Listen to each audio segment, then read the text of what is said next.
All right, future officers, welcome back for another deep dive into the current affairs you need to know for your UPSC journey. And as always, we're skipping the first topic and getting straight into it. Right into the heart of the matter. So today we're tackling the most important topics from January 23rd, 2025. Sounds good. Let's get started. Plenty to unpack. Okay, first up, we're talking about something that's a bit of a hidden crisis in India. Oh, Snake bites. really? Did you know India is actually considered the snake bite capital of the world? Yeah, it's a serious issue for sure. We're talking an estimated 58,000 cases a year. Wow, that's a staggering number. Yeah, And it really highlights a problem we need to tackle on multiple fronts. absolutely. So obviously antivenom is kind of the key here. It's like the emergency response, Yeah. but it's also where things get a little complicated. Yeah, exactly. You see, antivenom works by using antibodies. Antibodies, okay. Yeah, and they're basically like targeted soldiers that neutralize the venom's toxins. Okay. And we get these antibodies from horses. Yeah, essentially we're training their immune systems to fight snake venom. So we're giving horses like a tiny bit of venom. They build up these antibodies, and then we use those to help humans. That's it. Pretty ingenious when you think about it. It is. It is. But it also makes me think like we're using a general weapon against a very specific enemy. Right. And snake venom, it can be so diverse. Absolutely. You've got hemotoxins that affect the blood, neurotoxins that attack the nerves, cytotoxins damaging tissues, Right. and each snake species has its own unique cocktail. So the polyvalent antivenom that we use in India, which is designed to work against, multiple species, Yeah. it might not always be the most effective solution then. Precisely. It's like using a shotgun when what you really need is a sniper rifle. Okay, I see. Then you add to that the logistical hurdles of actually getting the antivenom to the rural areas Yeah. where most of these bites occur. Right. Cold storage transportation, the costs. Yeah, it all adds up. And you start to see the scale of the task. Yeah, it really does feel like a problem that needs a multi-pronged approach. For sure. We need better access, we need more affordable treatments, and maybe we even need to look into, more targeted antivenoms. Absolutely. Something to think about for those policy questions, right? Definitely. Now, switching gears a bit. Okay, where are we headed? Let's move from a public health challenge to something that's been making headlines for its historical significance. I like it. The Ratnagiri excavation in Odisha. Oh, yeah, I've been seeing this all over the news. It's part of that diamond triangle of Buddhist sites, right? That's right, Ratnagiri along with Udagiri and Lalitgiri. Okay. They really give us a glimpse into Odisha's rich Buddhist past, specifically the Mahayana and Tantrayana traditions that flourished there between the 5th and 13th centuries. Wow. And what's really exciting about this excavation is the sheer scale and detail of the discoveries. Yeah, we're talking a colossal Buddha head, a massive palm, Incredible. even sections of an ancient wall, Hmm. and inscribed relics dating back to the 8th and 9th centuries. It's like they're unearthing a whole chapter of history. It really is. And these findings are forcing us to re-examine what we know about Odisha's role in the spread of Buddhism. So how does this excavation change our understanding? Well, think about it. Odisha was a major maritime hub, especially during the reign of the Bhamakara dynasty. Right. Their strong connection to Southeast Asia through trade routes probably played a huge role in spreading Buddhist thought and culture. So like those ancient trade routes were the internet of their time, Exactly. spreading ideas and beliefs across vast distances. Absolutely. So these discoveries at Ratnagiri are literally adding pieces to the puzzle of how interconnected the world was even back then. They are. And speaking of connections, Oh. let's jump to a development that's putting India on the map of cutting-edge technology. Let's hear it. The scramjet engine. Okay, I have to admit, I'm not an engineer. Yes. So scramjets are a bit of a mystery to me. Well, imagine an engine that can propel a vehicle at 5 times the speed of sound or even faster. That's what scramjets are designed to do. That's impressive. And the DRDO just achieved a major breakthrough. They were able to keep a scramjet combustor running for a full 120 seconds during a ground test. 120 seconds. That's got to be a big deal if it's making headlines. It is a huge deal. This puts India in a very exclusive club of nations mastering this technology. So who else is in this club? We're talking the US, Russia, China. Wow. And the implications for defense and space exploration are massive. So we're talking hypersonic missiles that could potentially outrun any existing defense system. Potentially. That definitely changes the game in terms of national security. For sure. It also opens up possibilities for faster, more efficient space travel and satellite launches. So it's a game changer on multiple fronts. Absolutely. Now let's shift our focus to something that's close to the heart of India's economy. Okay, let's hear it. The diamond industry. All right, bring on the bling. What's happening in the world of diamonds? Well, the Commerce Ministry just launched a new scheme called the Diamond Imprest Authorization Scheme. Or DI? Yeah, exactly. It's designed to boost the competitiveness of Indian diamond exporters, Okay. particularly the MSMEs. So how does it work? How does it actually help our diamond exporters? Think of it like a duty-free pass. Okay. The DIA allows exporters to import natural cut and polished diamonds under a quarter carat. Right. Duty-free, as long as they add at least 10% value before exporting them. So it's a way to make sure we're not just importing and re-exporting, but we're actually adding value and creating jobs within India. Exactly, and it keeps India at the forefront of the global diamond value chain. Smart move. What's also interesting is this strategy aligns with what diamond mining countries like Botswana, Namibia, and Angola are doing. Oh, really? They're all about encouraging beneficiation. Beneficiation. Yeah, essentially processing and adding value to the diamonds locally before exporting them. So India's not just playing catch up. We're actually getting ahead of the curve here. Exactly. Now, from glittering diamonds, Yeah. let's turn our attention to a story that's a stark reminder of the environmental challenges we face. Oh. The Madras High Court has just stepped in Uh-huh. regarding the Vaigai River. They're demanding an action plan to combat pollution. So the Vaigai River is more than just a river, right? It's a lifeline for Tamil Nadu. Right. It flows from the Western Ghats to the Palk Strait, providing drinking water for 5 districts. Wow. And it even passes through Madurai, the ancient capital of the Pandya kingdom. So it's a river steeped in history and culture. But now it's facing this very modern problem of pollution. Yeah, that's why the High Court's intervention is so crucial. It is. And what's unique about the Vaigai is that it receives water from the Periyar Dam in Kerala. Really? It's a fantastic example of interstate collaboration for water management. That's awesome. But even with this cooperation, this pollution problem really highlights the need for sustainable development practices. Right, we can't just focus on economic growth. We have to protect our natural resources for future generations. Absolutely. And speaking of protecting interests, Okay. let's move on to a new player in India's defense arsenal, the Pralay missile. The Prelay missile. Yeah, this is a homegrown, short-range, quasi-ballistic missile designed specifically for deployment along our sensitive borders. So the LAC and the LAC. Exactly. Okay. And it's generating quite a buzz because Armenia has reportedly expressed interest in acquiring it. Wow, that's interesting. So why would Armenia be interested in India's Prelay missile? What makes it stand out?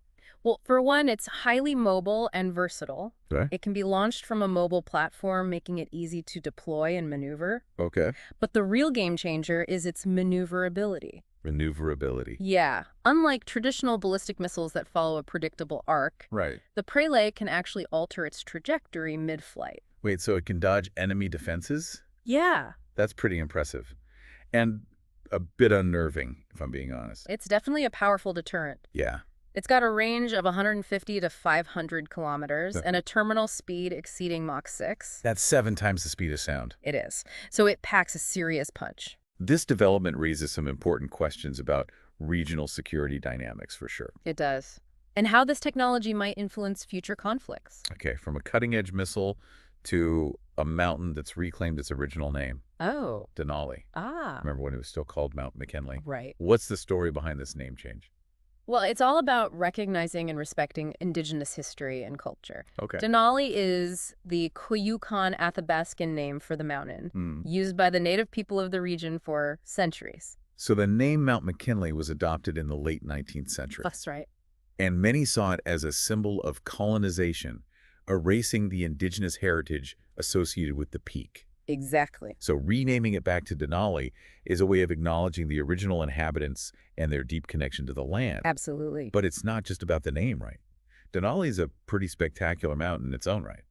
Oh, it is North America's highest peak, a massive granite formation shaped by millions of years of tectonic activity. And those glaciers, Kahiltna, Muldrow, Peters? Yeah. Simply breathtaking. Speaking of breathtaking, let's talk about the Asan Conservation Reserve in Uttarakhand, Oh, yes. a haven for bird watchers and a testament to the beauty and diversity of our natural world. This wetland is truly a gem, teeming with avian life. Yeah, a recent bird count recorded a staggering 5,225 birds, representing 117 different species. Incredible. And that's not all. What else? It's also Uttarakhand's first Ramsar site. What does that mean? A designation recognizing wetlands of international importance. So it's not just a local treasure, it's recognized globally for its ecological significance. Exactly. What makes it so special for birds? Yeah, what is it about this place? Location, location, location. Okay. Asan sits right along the Central Asian Flyway, The Central Asian Flyway. a crucial migratory route for birds traveling between their breeding grounds in the north and their wintering grounds in the south. So it's like a vital pit stop for these feathered travelers. Exactly. They can rest, refuel, and continue their incredible journeys. And it's not just any birds. Right. You've got some rare and endangered species, too. Right. The white-rumped vulture bear's pochard marbled teal, Wow. all calling Asan home. So protecting this habitat is essential for their survival and for maintaining the delicate balance of our ecosystem. Absolutely. Like from breathtaking birds to dazzling diamonds again. Right. But this time with a focus on India's state-run mining giant NMDC. Oh, yes. They've struck it rich, literally, with a projected diamond haul worth millions. That's right. NMDC, primarily known for iron ore, expects to extract 6,500 carats of diamonds this fiscal year. Wow, and where is this mine? From a mine near the Panna Tiger Reserve. Near a tiger reserve. That's an estimated $3.4 million worth of sparkle. So they're diversifying their portfolio beyond iron ore, adding diamonds to the mix? There are. But operating a mine near a tiger reserve raises some eyebrows. It does. How are they ensuring their operations don't negatively impact the environment? Well, that's a crucial question, and NMDC is taking it seriously.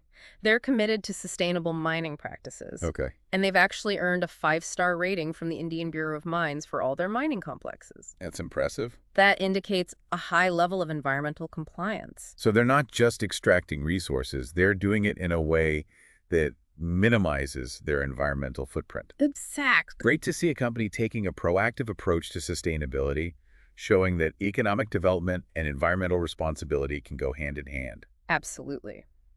Now for our final deep dive in this segment. Okay, bring it on. Let's go from the depths of a mine to the depths of the ocean. I like it. We're talking about oysters.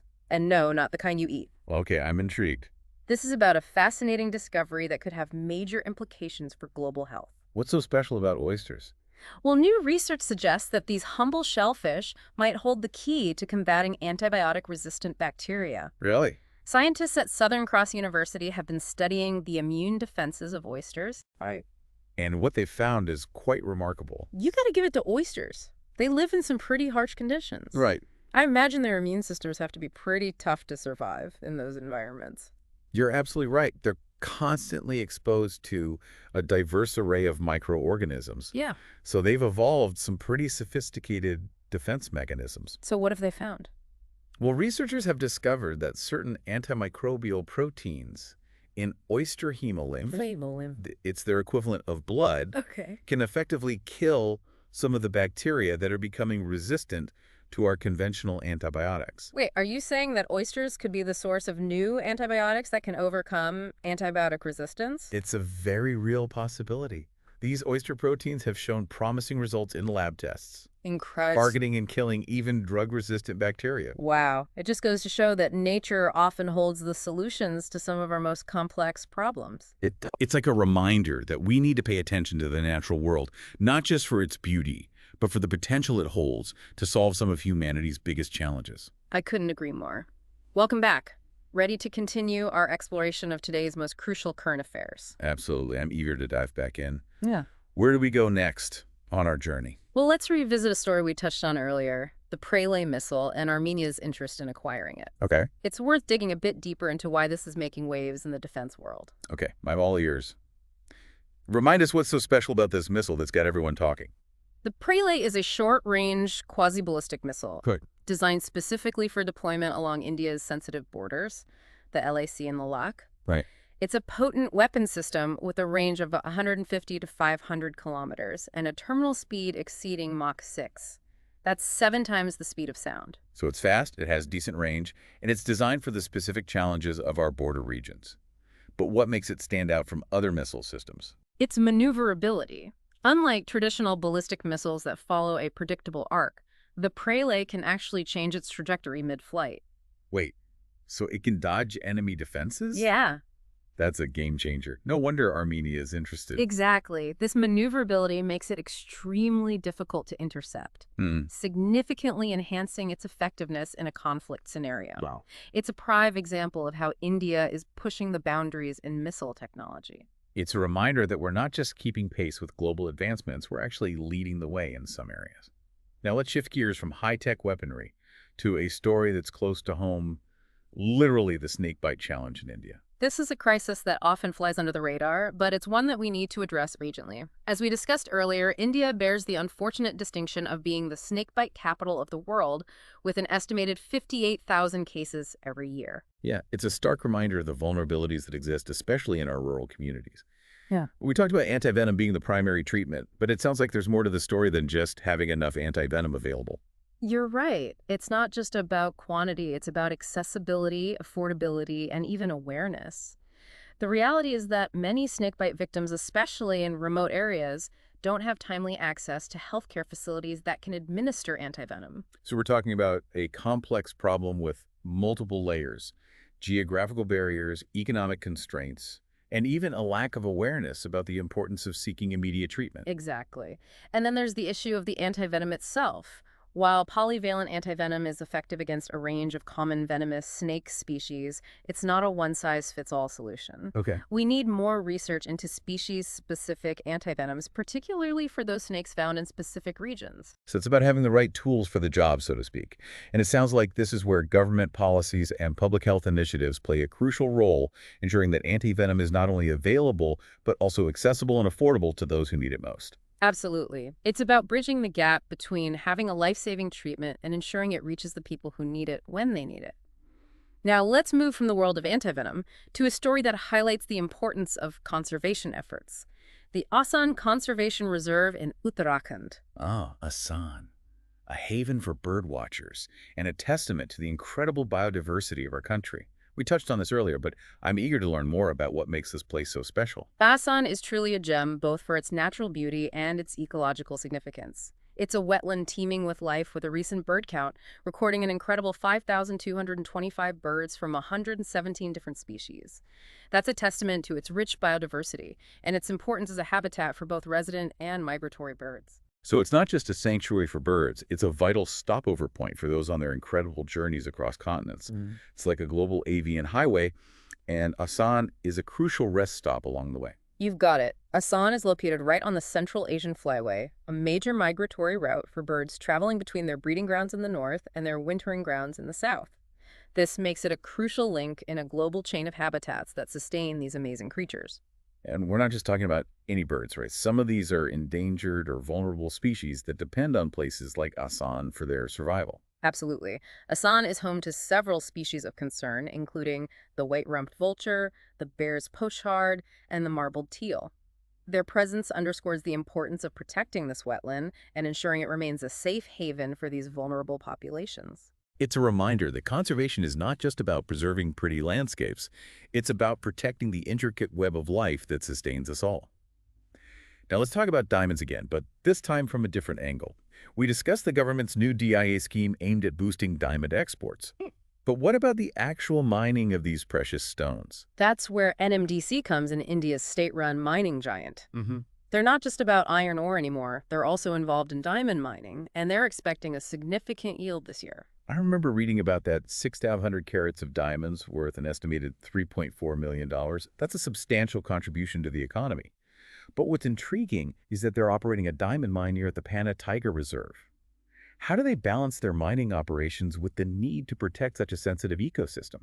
That's a question that's often raised when mining operations are located near protected areas. NMDC is acutely aware of the potential environmental impact, and they're taking steps to minimize their footprint. They've implemented measures to control pollution, manage waste responsibly, and even restore mined areas. So it's about approaching mining in a sustainable way, recognizing that we need to balance economic development with environmental responsibility.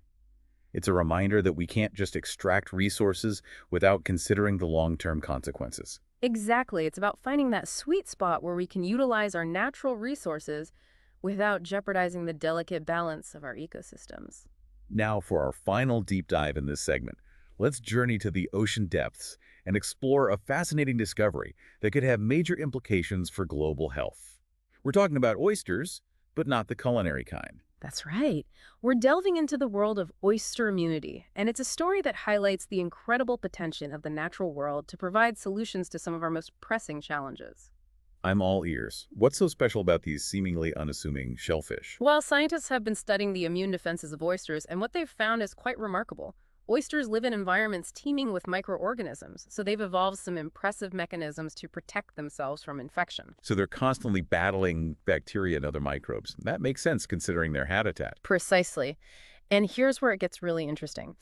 Researchers at Southern Cross University have discovered that certain antimicrobial proteins present in oyster hemolymph, which is their equivalent of blood, can effectively kill some of the bacteria that are becoming resistant to our conventional antibiotics. Are you saying that oysters could hold the key to developing new antibiotics that can overcome antibiotic resistance? That's amazing. It's a very promising avenue for research. These oyster proteins have shown impressive results in laboratory tests targeting and eliminating even drug-resistant bacteria. What's even more exciting is that these proteins can also enhance the effectiveness of our existing antibiotics, making them more potent against resistant strains. So it's not just about finding new antibiotics, it's about making our existing arsenal more effective against these superbugs. That's a game changer in the fight against antibiotic resistance. Absolutely. It's a powerful reminder that the solutions to some of our most complex problems might be hiding in plain sight, waiting to be discovered in the natural world. It's like a call to action to explore and understand the incredible potential of nature to provide solutions for a healthier and more sustainable future. And on that note, we'll wrap up part 2 of our deep dive into the most crucial current affairs of January 23rd, 2025. Join us for part 3 as we continue our exploration. All right, future officers, welcome back for the final stretch of our current affairs deep dive. Ready to tackle the last few topics from January 23rd, 2025. Let's do it. We've got some interesting ones to wrap up with. Okay, let's pick up where we left off. Those amazing oysters and their potential role in fighting antibiotic resistance. It's not every day you hear about shellfish being hailed as potential lifesavers. It really is a remarkable story. It highlights the power of nature to provide solutions, to some of our most complex challenges. As we discussed, oysters live in environments that are just teeming with microorganisms, so they've evolved these incredibly sophisticated immune defenses. Right, they're like little warriors constantly battling bacteria and other microbes just to survive. Exactly. And researchers have discovered that certain proteins in their hemolymph, it's like their blood can actually kill some of the bacteria that are becoming resistant to our conventional antibiotics. So this isn't just about finding new antibiotics then. It's about finding ways to make our existing arsenal more effective against these superbugs. Exactly. And that's what makes this research so promising. It's not just about replacing our current antibiotics, it's about finding ways to enhance them and make them more potent against these resistant strains. It's like a reminder that we need to look beyond the laboratory and explore the incredible diversity of the natural world for solutions. Nature has been solving problems for millions of years. We just need to tap into that wisdom. I couldn't agree more. Now let's shift our focus from the depths of the ocean to a story that highlights the importance of protecting our wetlands, the Asan Conservation Reserve. Asan, a birdwatcher's paradise. A sanctuary for a remarkable array of avian species. What makes it such a vital habitat? Well, Asan is located right on the Central Asian Flyway, a major migratory route for birds traveling between their breeding grounds in the north and their wintering grounds in the south. It's like a crucial rest stop on this global avian highway, providing food, shelter, and a much-needed respite for these incredible travelers. And it's not just about quantity, it's about quality, too. Asan is home to several endangered and vulnerable species, like the white-rumped vulture, the bear's pouchard, and the marbled teal. Their presence really underscores the importance of preserving this wetland and ensuring its continued, health and vitality. Yeah, exactly. It's a stark reminder that conservation is not just about preserving pristine landscapes. It's about safeguarding the intricate web of life that sustains us all. Now let's revisit a topic we touched upon earlier, diamonds, but this time with a focus on responsible mining practices. We talked about the government's DIA scheme aimed at boosting exports. But what about the companies that are actually extracting these precious stones? That's where NMDC comes in, India's state-run mining giant. They're not just about iron ore anymore. They're also involved in diamond mining, and they're expecting a significant yield this year from a mine near the Vaigai Reserve. That's right, 6,500 carats worth an estimated $3.4 million. That's a substantial contribution to the economy. But operating a mine near a tiger reserve raises concerns about potential environmental impacts.